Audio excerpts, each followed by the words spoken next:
Story audience! Thank you for joining us in our third episode on Entrepreneurial Hair Stories podcast entitled Entrepreneurship Through the Lens of Intersectionality: Impact, Challenges and Opportunities. For those of you who have already streamed our previous episodes, you may be familiar with the very important concept of intersectionality. This concept is at the very heart of our project. If this is the very first time you come across this concept, no need to worry. We will introduce it here in more detail.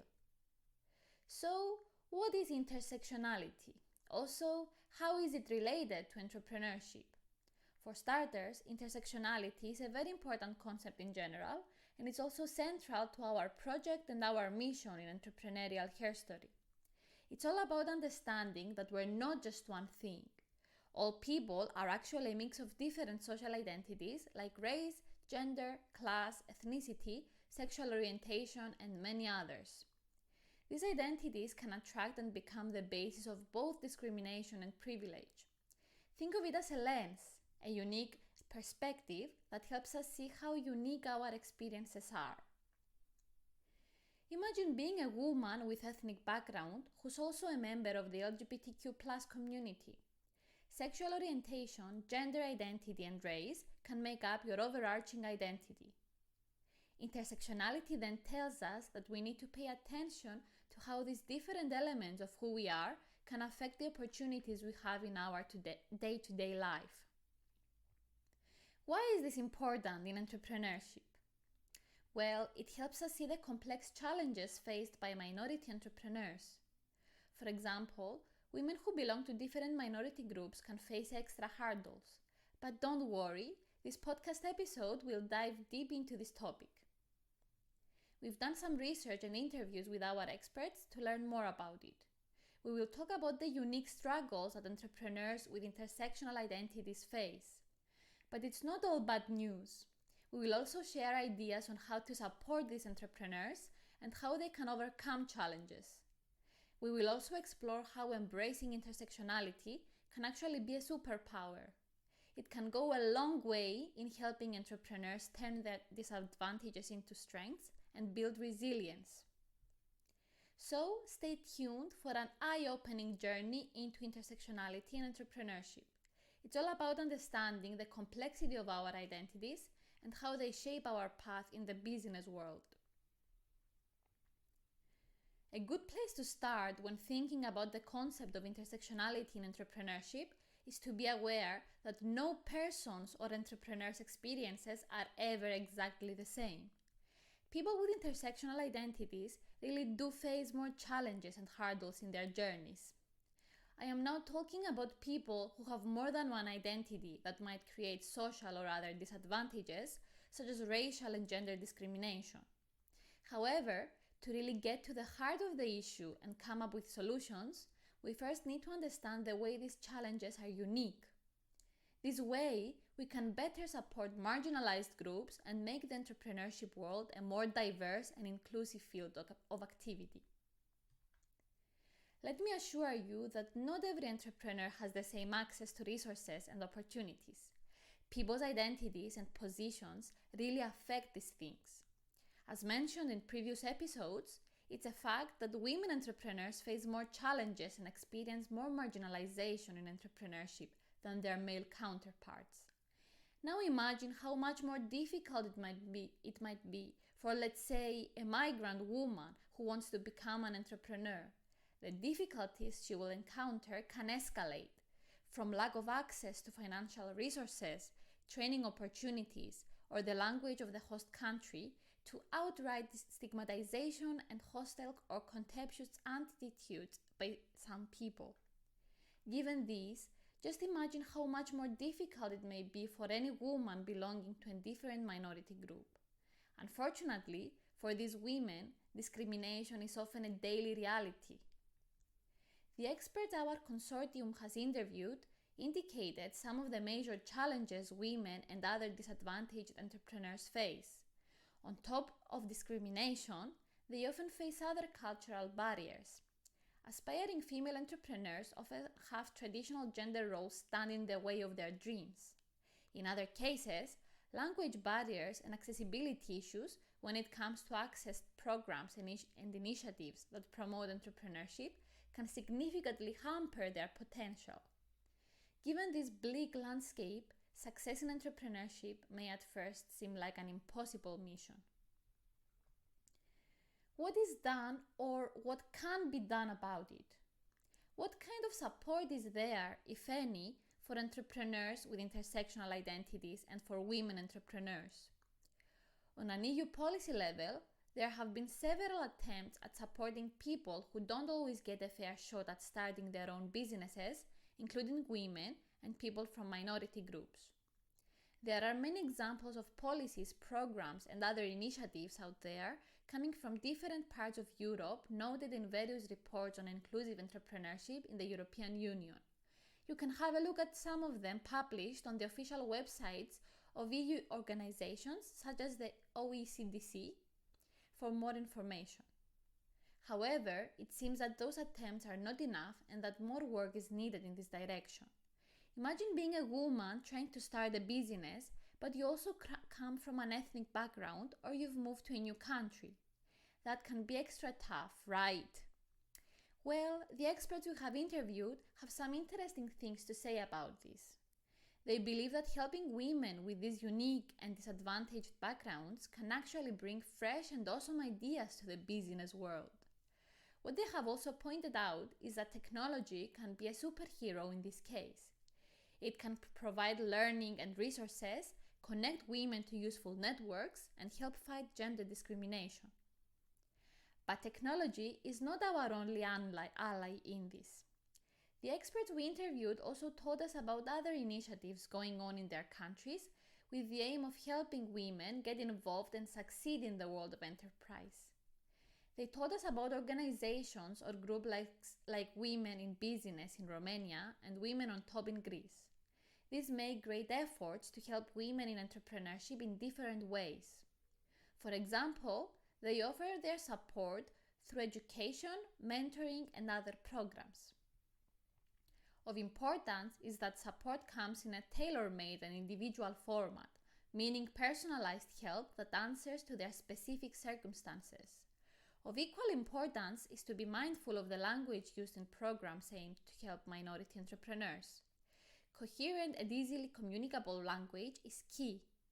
This is especially true in the case of aspiring migrant women entrepreneurs who might not speak the language of the host country well. One of the experts interviewed in Romania stated, and I quote, "The programs should use a more accessible language, not so technical, and avoid business jargon, which is scary. Uneasy to understand type of communication."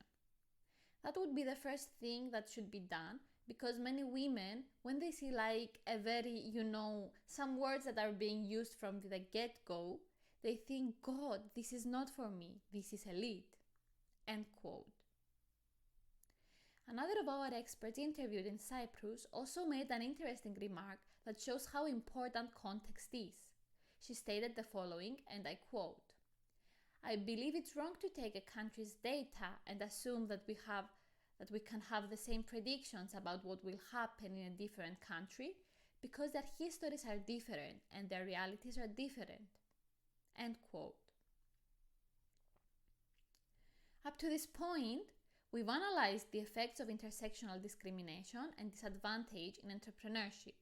We talked about the different challenges women and other disadvantaged entrepreneurs face. The bigger question is, how can entrepreneurs from marginalized backgrounds overcome the challenges of intersectional discrimination? Or how can they rise from these obstacles and emerge more powerful despite them? One thing is clear. Intersectional discrimination can be really complex, happening at different levels, such as the legal system, organizations, and even politics. Understanding these levels is a crucial first step in fighting this discrimination. To make the business world more inclusive, we should change our mindsets on very traditional images of what an entrepreneur looks like, encouraging unconventionality and diversity. Some inspiring examples of efforts at inclusion come from women entrepreneurs in challenging situations. For instance, some scholars such as Ginting, Armstrong, and Kilova in their 2022 study, explain how in some places with conservative views on gender, women find smart ways to start businesses without going against the norms. They use their cultural and religious values to make entrepreneurship seem more respectable and not a threat to the status quo. Even in places with strict gender roles like Pakistan, entrepreneurship can be a means of empowerment for women and bring them economic and social benefits, as a 2017 study of Lindbergh, Patel, and Vincent shows. During tough times, like Greece's financial crisis, according to the 2019 study by Meliou, female entrepreneurs often get support from their families, showing how familial support can be a powerful resource, creating a mini network. Networking is crucially important for entrepreneurs. It offers them a great variety of benefits. It helps them connect, support each other, and build a strong community. These connections are even more necessary for people with multiple disadvantages. The people interviewed in the context of entrepreneurial herstory stress the importance of these networks. They create a sense of empowerment and understanding among people who share backgrounds and challenges. Our experts also believe that organizations and institutions can make a big difference. They can offer training on intersectionality and personalized support to the individual challenges vulnerable entrepreneurs face. Plus, mentorship programs play a very significant role. Entrepreneurs from similar backgrounds can guide others to success and become role models for their communities. When it comes to dealing with intersectional discrimination, there is also the psychological dimension. In this case, as many others, sharing experiences can be a powerful tool. Talking about the good and the tough times can make a big difference. In this area of discussion we are now about to delve into, the valuable insights and contributions offered by the psychologists and sociologists our consortium has interviewed are going to be presented. Most of them agreed that having professional psychological support is a real boost for entrepreneurs with intersecting identities. Counseling or other types of therapeutic support or interventions, such as psychotherapy, for example, help build self-awareness and shows that success is a personal journey, not a one-size-fits-all thing to achieve. But here's the twist. Some of our interviewees say it's easier to open up to others who've walked a similar path to yours, especially when things go wrong. Hearing about others who faced similar challenges helps entrepreneurs in a vulnerable position feel that they are not alone in this. One psychologist pointed out that believing that your identity is the sole cause of your problems can be disempowering. I quote, "Many times you can't change your identity. So if you believe you experience something because of your identity, it's difficult to say to yourself, this is how I will overcome it. Because what am I going to do? Am I going to stop being a woman, for example? Am I going to stop being a minority?" End quote. Instead, you should embrace the fact that balance is key. Recognize that society's biases might play a role, but also don't let disabling narratives hold you back. And always remember to seek empathy and support from your network. In the wise words of one of the psychologists we've interviewed, and I quote her, "We also have to consider that failure and shame are very related to these narratives and that the opposite of shame is empathy. So we should rely on people we know are empathetic." End quote. Sharing success stories is something that's necessary and motivating, but celebrating failures has its perks. 2. By shining a light on both, we can learn and grow. Failure isn't something to hide, it's a guide to success. One of our interviewees said the following about this, and I quote, "Success also creates a distance, and we keep talking about highlighting good practices. In the end, this might end up being somewhat stereotypical. Bad practices could also be highlighted so we can study how to turn them from bad to good or to learn what we need to avoid. End quote. Remember, embracing failure isn't about developing low self-esteem. It's about learning and healing from it. One of the psychologists we interviewed pointed out the following, and I quote, "Often, people do not discuss their failures and tend to discuss their successes. We should discuss failure more, as doing so has something therapeutic to it." End quote. So the experts have spoken. Talking openly about failures can be both therapeutic and empowering. Let's talk more about the virtues of learning from failure. Intersectionality, then, is a useful tool that helps us understand the unique challenges faced by people with multiple social identities. It's been a game changer in studying minority and female entrepreneurship, helping us see the barriers that disadvantaged entrepreneurs face on a daily basis in their business journeys. Expert psychologists, sociologists, and psychologists we interviewed as part of this project agree that intersectionality is a very useful frame through which we can see entrepreneurship. It celebrates the beauty of diversity, and what's more, it benefits everyone, not just those with multiple disadvantaged identities. It is basically a win-win for everyone involved. So let's keep using this unique lens to see the world of enterprise in a brighter and fairer light. Now, let's move our discussion to a brighter and more empowering direction. What do you think are the uses of resilience building when we're talking about intersectionality in entrepreneurship? How can minority entrepreneurs empower themselves and get more resilient so as to emerge successfully in the entrepreneurial landscape? Generally, it is a view accepted by most experts dealing with minority entrepreneurship that the more disadvantaged identities intersect, the greater the challenges can become.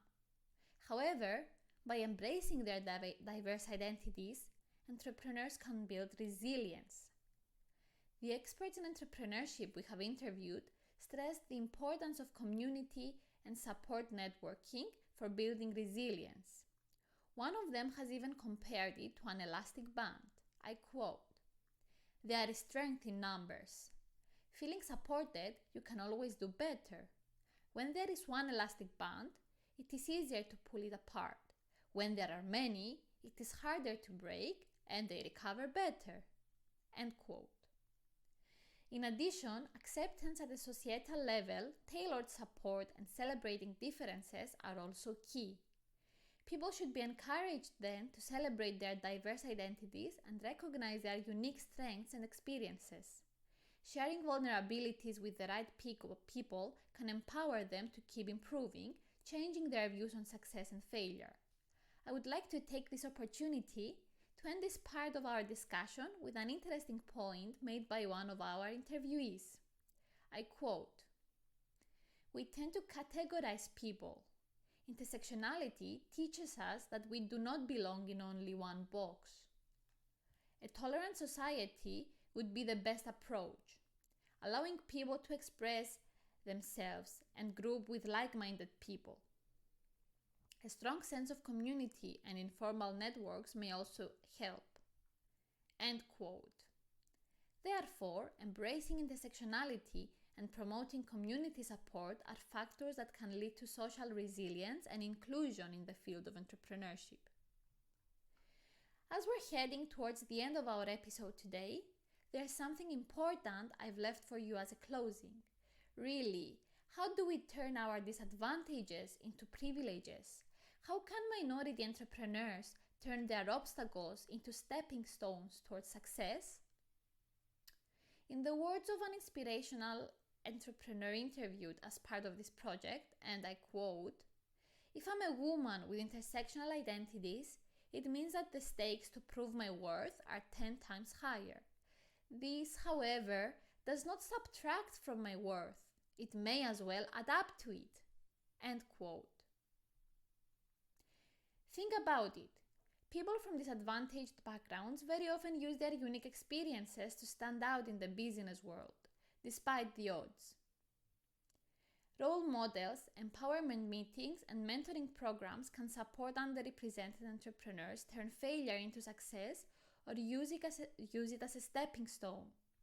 These initiatives and gatherings can be a big potluck of ideas and success stories.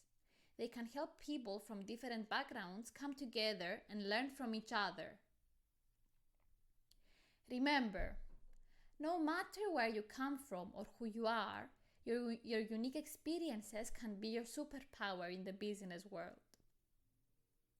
And let's wrap up our episode with an inspirational quote from one of our experts in Romania. I quote, "Firstly, to my mind, intersectionality could pose some obstacles, I think, which is unfair, of course. When you experience multiple intersecting inequalities, not just one, it's sometimes more difficult for people to continue and not give up. So it's apparently an obstacle. But if you want, you can turn it into leverage, perhaps. The fact that you have many different features can give you many different experiences or more diverse knowledge, right?" End quote. So, dear listeners, this pretty much concludes the third episode in our podcast series. But this is not the end to it. Not yet.